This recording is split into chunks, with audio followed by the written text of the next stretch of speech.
मैं आ गई हूं केपी साहब, मगर ये मत सोचना कि मैं तुम्हारी मर्जी से आई हूं। मुझे यहां मेरी मजबूरी लाई है। पति पत्नी के लिए भगवान होता है और मैं अपने पति के लिए कोई भी कुर्बानी देने के लिए तैयार हूं। बोलो, उन्हें छोड़ने का क्या लोगे? बोलो, जवाब दो। तुम्हारा ईमान धर्म तो बिजनेस है ना? बोलो, क्या उतारूं? कंगन, ये मंगलसूत्र, या फिर ये?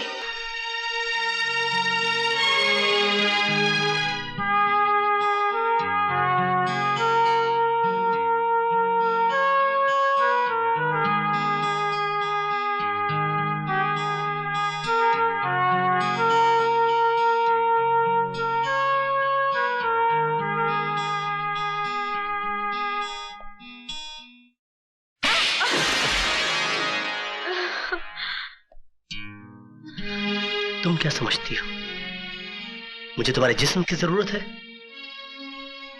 तुम्हारे शरीर की भूख है मुझे?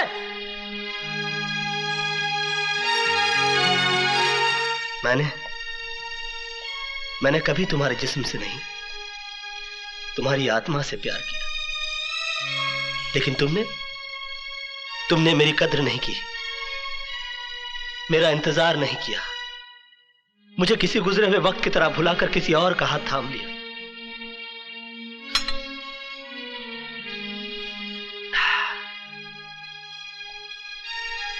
प्यार हम दोनों ने किया, मगर तड़पना सिर्फ मेरे नसीब में आया।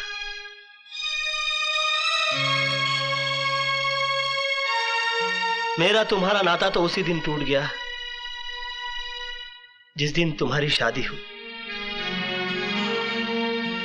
मैं उस दिन तुम्हारे घर अपनी मोहब्बत का इजहार करने नहीं गया था,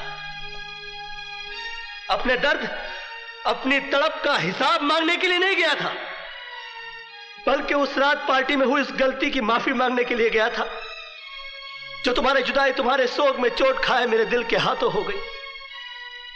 लेकिन तुमने मेरे जज्बात को नहीं समझा, मुझे कोई गिरा हुआ या घटिया आदमी समझकर धिक्कार दिया। मैंने तुम्हारे साथ जो भी किया वो बदला लेने के लिए नहीं किया, बल्कि तुम्हें इस बात का एहसास दिलाने के लिए किया कि तुम जो सोच रहे हो ऐसा नहीं है। मेरे मन में कोई खोट, कोई पाप नहीं है।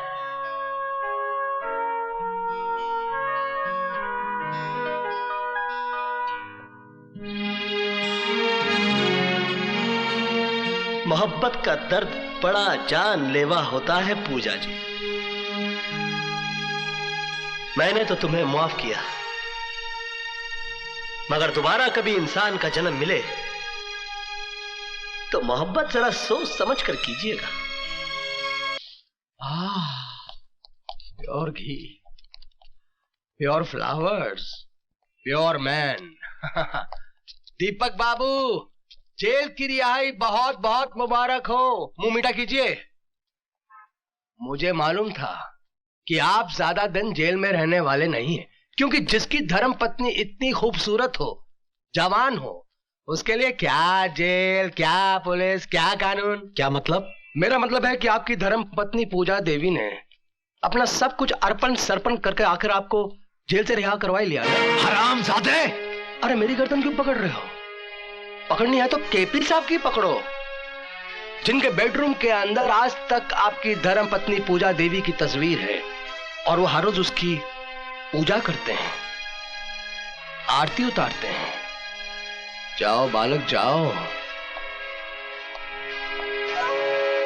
रामा रामा।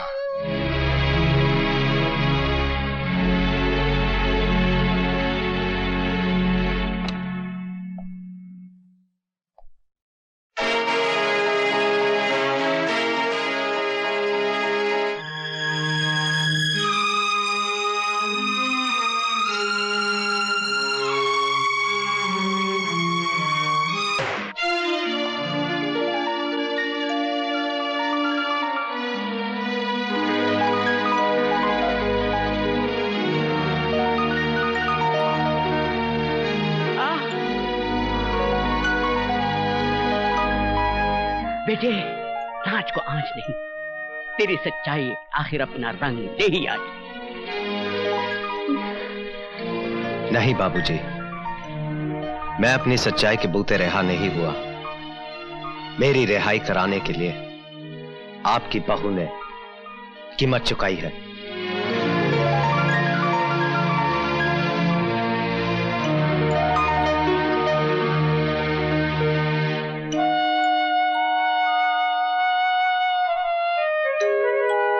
तेरी आंखों में आंसू मेरी रिहाई के हैं या केपी से ना मिल पाने के दुख के?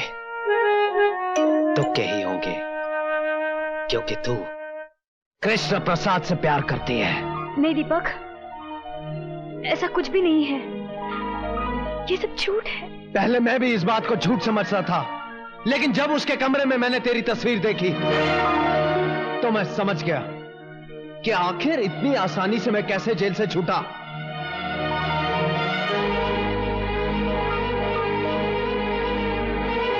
भरी पार्टी में उसका तेरा मुंह चूमना, मेरी गैर हाजिरी में माफी मांगने के बहाने तुमसे मिलने आना, मेरे विरोध करने पर मुझे जेल भिजवाना, ये तुझसे कृष्ण प्रसाद का प्यार नहीं तो और क्या है?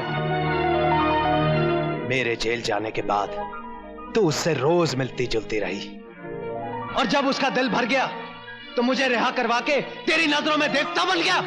नहीं दीपक, ऐसा कुछ नहीं है, मेरा विश्वास करो। अगर ऐसा कुछ नहीं है तो फिर मेरे जेल जाने के बाद तू उसे मिलने क्यों गई? तुम्हें जेल से छुड़वाने के लिए। मुझे छुड़वाने के लिए बाबूजी भी थे। हाँ, लेकिन उनकी लाख कोशिश करने के बावजूद भी कृष्ण प्रसाद तुम्हें छुड़वाने को तैयार नहीं था। तो फिर तुम्हारे कहने से वो कैसे मान गया? ऐसी कौन सी वजह थी कि तुमसे मिलकर उसने मुझ पर लगाए हुए लाखों रुपए का गबन का इल्जाम वापस ले लिया?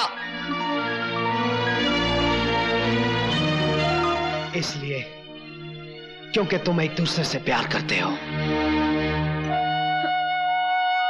कृष्ण प्रसाद मेरा कुछ भी बिगाड़ नहीं सकता था, लेकिन तुमने तो कुछ बाकी ही नहीं रखा।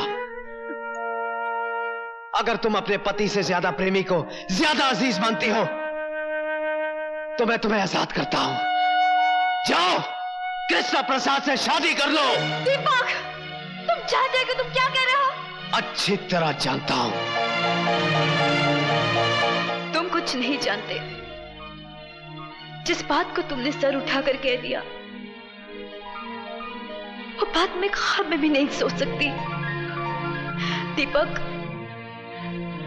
मैं तुम्हारी पत्नी हूं, मेरा विश्वास करो। तुम जैसा सोच रहे हो ऐसा कुछ भी नहीं है, मेरा विश्वास करो दीपक, मेरा विश्वास करो। अब तुम मुझे समझाने की कोशिश मत कर। दीपक बजाज किसी दूसरे का करमाया हुआ कंबल नहीं ओढ़ता। औरत तो वो है जो अपने पति के विश्वास को जिंदा रखने के लिए मर जाए। पति की गैर हाजिरी में किसी प्रेमी का कॉल पूरा करने वाली औरत पत्नी नहीं, कुल्टा होती है। और कोई मर्द किसी कुल्टा के मांग में अपने नाम का सिंदूर बर्दाश्त नहीं कर सकता।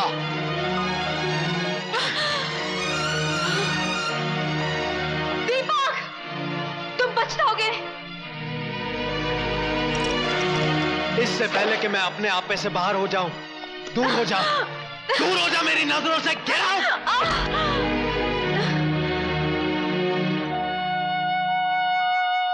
दीपक, औरत उस वक्त तक सीता सावित्री होती है जब तक उसका पति राम और सत्यवान होता है।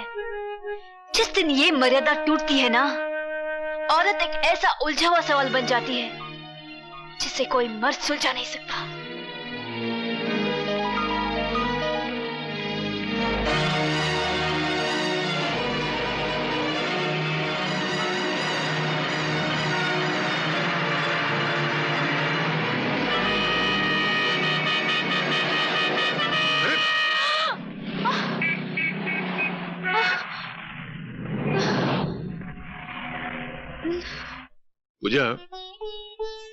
मुझे तुम्हारी गुजरी हुई जिंदगी के बारे में पूछने का हक तो नहीं है, लेकिन इतना मैं जरूर जानना चाहता हूं कि वो क्या वजह थी जो तुमने कृष्णा को भुला दिया। मैंने इसलिए भुला दिया क्योंकि मेरी शादी दीपक से हो गई थी। हाँ, लेकिन तुमने दीपक से शादी की क्यों? प्यार तो तुम कृष्णा से करती थी। हाँ, लेकिन उस प्यार की वजह से कई जिंदगियां खराब हो रही थी। मान सम्मान समाज सबकी कसूरवार हो गई थी मैं। कृष्णा के इंतजार में मैं इतना जली कि अगर पत्थर भी मेरी जगह होता तो वो भी राख बन जाता, लेकिन मैं राख नहीं हुई क्योंकि मुझे उम्मीद थी कि वो एक दिन आएगा। 5 साल हो गए, ना वो आया ना उसकी कोई खबर। फिर मेरे माँ बाप मेरी शादी को लेकर परेशान हो गए। एक दिन कृष्णा का खत आ गया जिसमें लिखा था मुझे भुला दो। तब मेरे इंतजार करने का बहाना भी खत्म हो गया। फिर लड़की तो होती ही है त्याग का जहर पीने के लिए। मुझे खुशी खुशी अपने माँ बाप के फैसले का जहर पीना पड़ा। तो क्या तुम्हें कृष्णा का दूसरा खत नहीं मिला? कौन सा दूसरा खत? कृष्णा ने मुझे कितने खत लिखे ये मैं नहीं जानती, लेकिन 5 साल में मुझे सिर्फ एक ही खत मिला। वो भी मेरे डैडी ने मुझे दिया था।